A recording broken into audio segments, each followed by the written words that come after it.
आसुछंती माँ धरावतरण करिवे जगत जननी राज्यर शक्तिपीठ गुड़िकरे आरंभ हो जाइछि षोडश दिनात्मक पूजा विधि। कटकर अधिष्ठात्री देवी माँ कटक चंडी और गड़खाईर अधिष्ठात्री देवी माँ गड़चंडी पीठरे सहस्र कुंभाभिषेक घट स्थापन करा जाई माँ को आवाहन करा जाइछि। नदीरू जल कलश आनी माँ पीठरे स्थापन करा जाइछि। मूलाष्टमी बा देवी उत्थापन रे आरंभ होइछि शरतकालीन षोडश उपचार पूजा। महानदी कूल गड़गड़िया घाटरे घंट घंटा वाद्य सहित सप्ततीर्थं को आवाहन करा जाइतला। मंत्र उच्चारण रे प्रकंपित होइतला परिवेश। यथाविधि पूजार्चना शेष हेबा परे पीठ को कलश निया जाइतला एवं परे मां को महास्नान करा जाय रीतिनीति अनुसार षोडश उपचार पूजा आरंभ होइतला।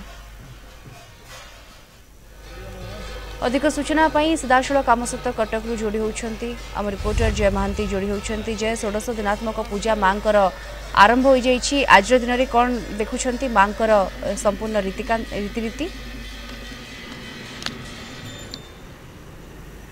देखो आपण को कलिंग टीवी अगणित दर्शकों को अनेक अनेक शारदीय अभिनंदन शुभेच्छा शुभकामना।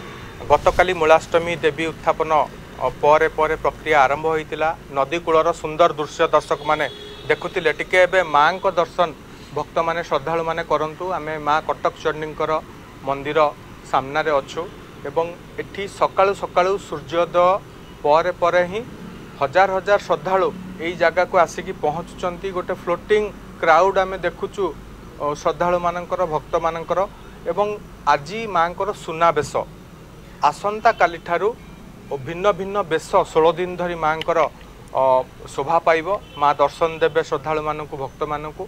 उभय माँ कटक चंडी एवं माँ गड़चंडी मंदिर रे भिन्न भिन्न बेश आसंता काली ठारू आरंभ हेब एवं आज उभय पीठरे माँ सुनाबेश भक्त मानकु श्रद्धालु मानकु दर्शन दौरान।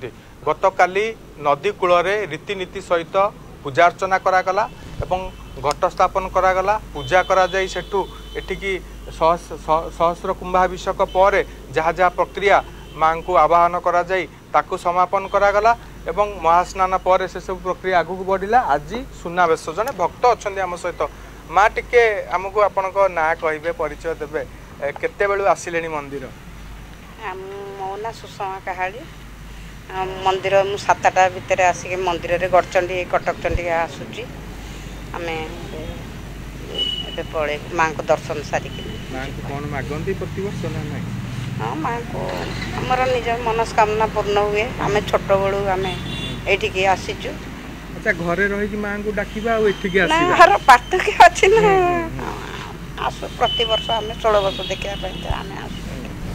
अच्छा एई दिन रे विशेष करी बहुत लोग आसंती कोन पई एई 16 दिन माँ को दर्शन पाइबा पई का माँ को कृपा लाभ करिया पई आसंती। व्यवस्था ठीक ठाक है दर्शन? हाँ ठीक ठाक बिल्कुल। भक्त श्रद्धालु भिड़ भी सकाळु सकाळु देखा मिलूँ जहाँ आप प्रतिक्रिया आणुले जाए एवं आरंभ हो जाइछि माँ को षोडश उपचार पूजा गतकाली ठारू। धन्यवाद आपको। कटक रिपोर्टर जय महांती जोड़ी होते सविशेष सूचना आमको ए संपर्क करते।